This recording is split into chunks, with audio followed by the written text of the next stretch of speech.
Okay, angles in ellipses.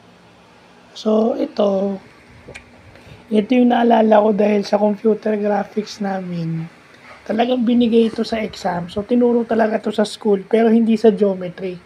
Hindi sa analytic geometry, hindi sa trigo, kundi dun sa computer graphics sa subject.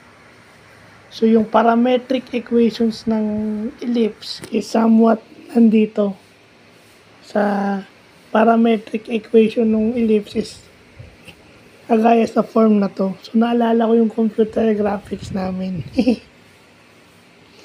No? Binigay pala to ni Sir A. Tinuro pala to ni Sir Aris. So, no, wag muna natin pahirapan, no? Angles in ellipses. Yun muna. No? And then, pag kinuha mo yung arctangent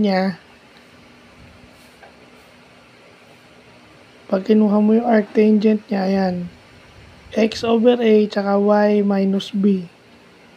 So, para makuha mo yung x, makuha mo yung y, ayan. Then, yung angle niya, ayan din.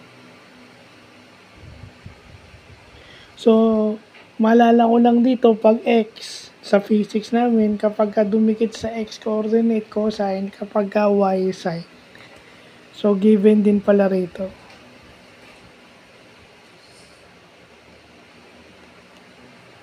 So, yun. Yun lang muna siya, angles in ellipses. So, wag muna natin pahirapan, Kasi nagtatrigo pa tayo. Although, meron na akong mga naunang vlogs regarding dun sa iba, at babalikan na lang natin yan. Kasi, magtatrigo muna tayo ngayon. So, yun lang po.